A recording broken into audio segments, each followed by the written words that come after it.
apa kabar semuanya? Kembali lagi bersama saya Adi Prayitno, the one and only host sekaligus narasumber tunggal Politik Syai'un. Ini adalah channel YouTube pribadi saya. Ya hanya sekedar untuk berpartisipasi, berkontribusi dan menyampaikan pokok-pokok pikiran terkait dengan dinamika politik yang berkembang di Indonesia. Jadi jalan ceritanya beberapa hari ini ada begitu banyak permintaan seperti WA, kemudian DM, supaya saya ikut serta dalam pembahasan soal yang disampaikan oleh Purnawirawan TNI yang meminta supaya Wakil Presiden Republik Indonesia Gibran Rakabuming Raka itu diganti. Jadi jalan ceritanya ada semacam pernyataan sikap politik dari Purnawirawan TNI, di mana dalam pernyataan sikap itu yang paling menonjol adalah soal mengusulkan bagaimana Wakil Presiden itu dimaksulkan ataupun diganti. Saya baca redaksinya. Poin yang ke-8, mengusulkan pergantian Wakil Presiden kepada MPR karena keputusan Mahkamah Konstitusi terhadap pasal 169 huruf Q Undang-Undang Pemilu telah melanggar hukum acara MK dan Undang-Undang Kekuasaan Kehakiman. Dari 1-7 poin yang disampaikan itu sebenarnya sifatnya normatif, tapi ketika bicara tentang poin ke-8, usulan yang disampaikan oleh Purnawirawan TNI yang mengusulkan supaya Wakil Presiden itu diganti, itulah yang saya sebut sebagai titik huru-hara dan gempa bumi politik, sehingga persoalan pemakzulan terkait dengan Wakil Presiden ini menjadi perdebatan yang hingga saat ini begitu banyak menyedot perhatian semua pihak. Istana bicara, MPR bicara, DPR kemudian bicara, ketua umum partai juga bicara, orang-orang yang selama ini kontra terhadap Wakil Presiden bicara, orang-orang yang juga pro terhadap Wakil Presiden juga bicara. Semua satu sama yang lain saling memberikan statement pernyataan terkait dengan usulan dari Purnawirawan TNI yang meminta supaya Wakil Presiden Republik Indonesia itu diganti.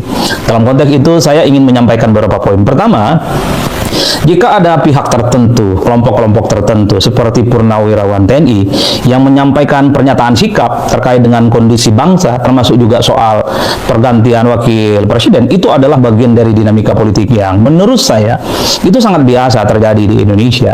Bahkan kalau kita tracking ke belakang satu persatu, kalau kita melihat bagaimana kelompok-kelompok aktivis, pegiat demokrasi, dan bahkan mahasiswa ketika melakukan protes, ketika melakukan aksi demonstrasi terhadap pemerintah, sejak misalnya zaman Habibie, kemudian zamannya Gus Dur, Megawati, SBY, dan Jokowi, ujung-ujungnya salah satu yang dituntut oleh mereka supaya kekuasaan, supaya presiden itu bisa dimundurkan ataupun dimakzulkan di tengah jalan.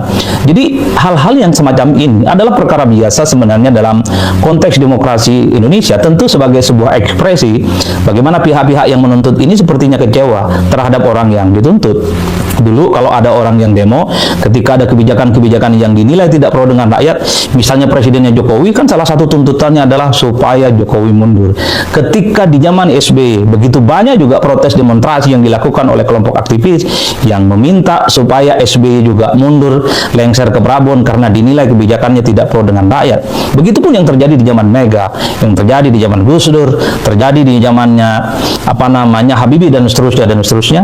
Tuntutan-tuntutan semacam ini sering kali muncul. Jadi bagi saya, ketika ada sejumlah purnawirawan yang meminta, Purnawirawan TNI yang meminta supaya Wakil Presiden itu diganti, ini tentu adalah bagian dari dinamika dan dialektika dalam konteks negara demokrasi yang menurut saya biasa-biasa saja.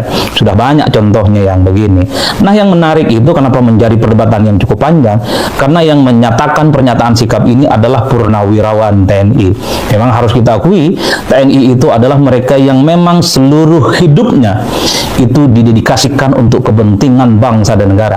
Bahkan kalau kita lihat misalnya TNI adalah mereka yang siap hidup mati untuk bangsa dan Indonesia.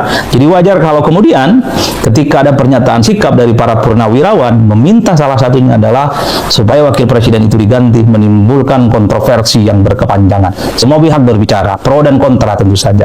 Itu yang pertama. Nah, yang kedua, kalau mau jujur ya, ini mungkin pertama kali dalam sejarahnya, yang diminta mundur ataupun diminta diganti itu adalah wakil presiden.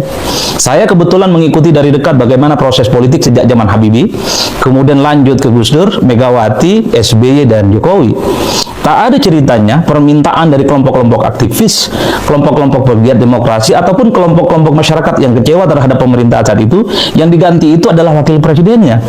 Rata-rata yang diminta diganti itu adalah presiden yang berkuasa saat itu.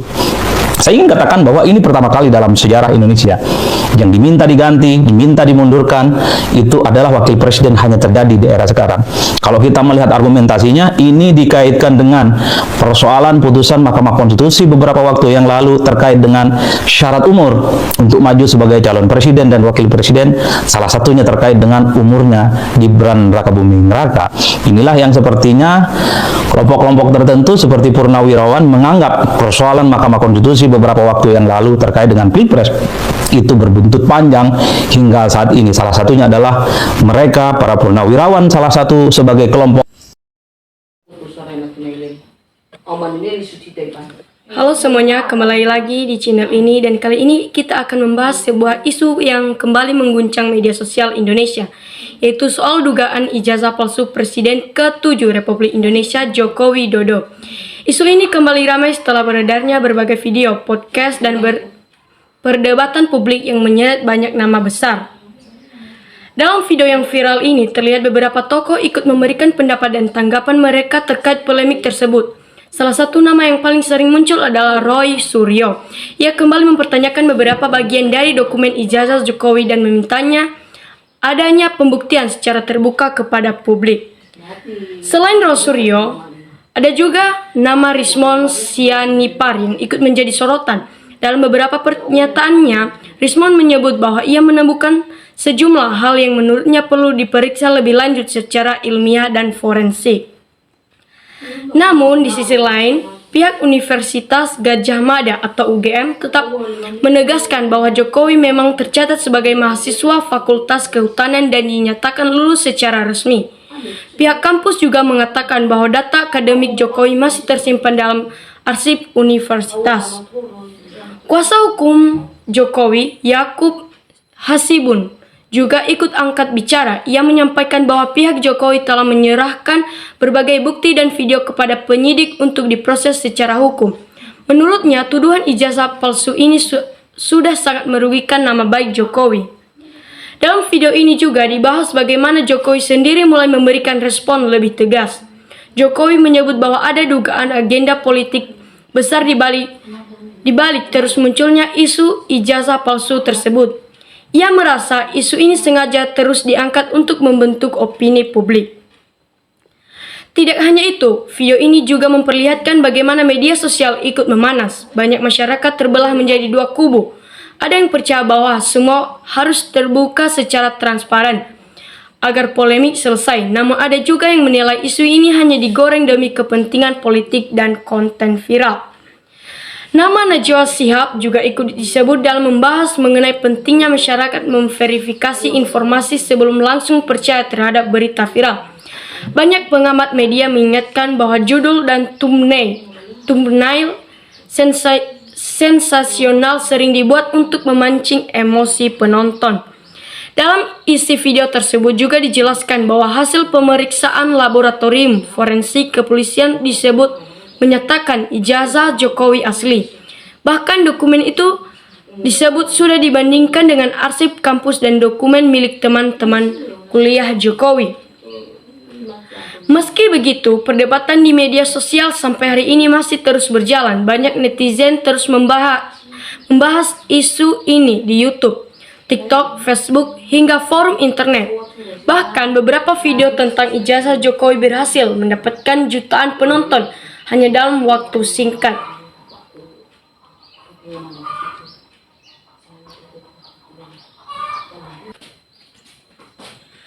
Dalam video tersebut juga netizen berkomentar seperti kekuasaan tertinggi di NKRI ada di tangan rakyat setelah kedudukan hukum pasal 1 ayat 2 Undang-Undang Dasar tahun 1945.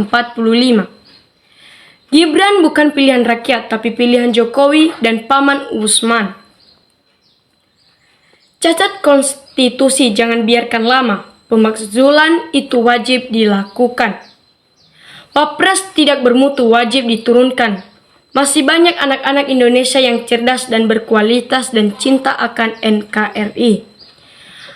Kalau Wapres dimakzulkan, alhamdulillah semoga Indonesia makmur. Wajib diganti tidak pantas karena tidak memenuhi kriteria sebagai Wapres. Seharusnya Legowo mundur karena dokumen pendidikannya juga diragukan, tapi memaksa untuk tetap ingin menjadi penguasa. Gak perlu perdebatan, saya rakyat poin aja Gibran jadi wakil presiden. Saya malu Pak Gibran, ijazah SMA gak beda dan bau hanyir melanggar hukum MK dan yang dukung dinasti Jokowi yang raja bohong, malu dipimpin sama orang bodoh. Jokowi dengan kekuatan uang korupsinya mampu mengadu domba sesama anak bangsa dan mengobok-obok tatanan hukum nasional. Lebih cepat lebih baik, ini negara bukan ketua RT, masih banyak yang cerdas yang berpendidikan. SMP aja tidak tamat, gimana Indonesia mau maju? Pernyataan kebulatan tekad Purnawiraman TNI supaya Wapres dimakzulkan gak perlu sampai 2029.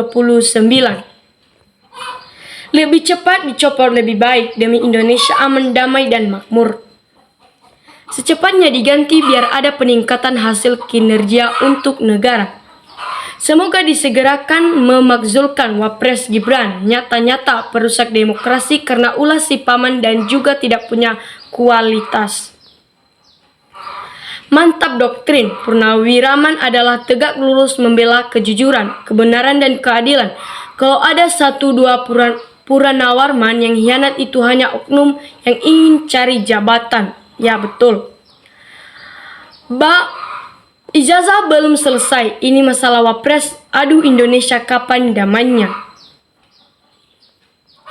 Setelah dimakzulkan, tangkap dan penjarakan karena sudah menipu dan kurang ajar dengan rakyat Indonesia.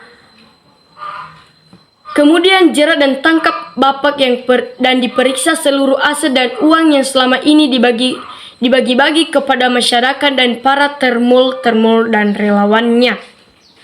Selama negara Indonesia ini dipimpin orang yang gak jujur, jangan harap rakyat paling bawah bisa makmur. Tolong diingat bahwa pemimpin yang gak jujur menjelang ajal kematian akan tersiksa. Apa gunanya mereka beragama tapi gak takut dosa? Harap tegas, dihukum seberat-beratnya pelanggar hukum apalagi Gibran. Haram konstitusi belum cukup umur 40 tahun terpaksa Undang-Undang Dasar dirubah. Presiden dan wakilnya hasil curang, bukan pilihan rakyat.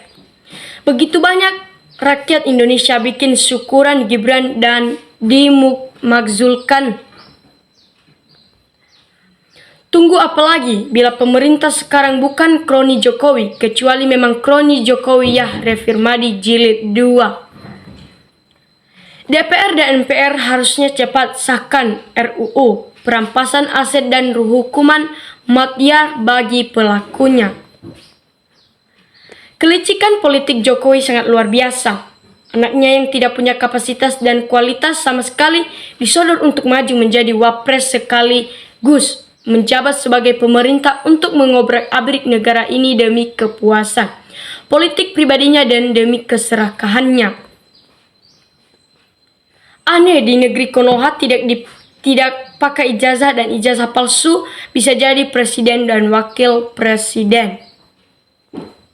Seluruh lembaga negara sadarlah bahwa Gibran tidak layak jadi Wapres. Dari segi ilmuwan sangat meragukan, dari segi pengalaman nol besar, untuk buat apa dipertahankan.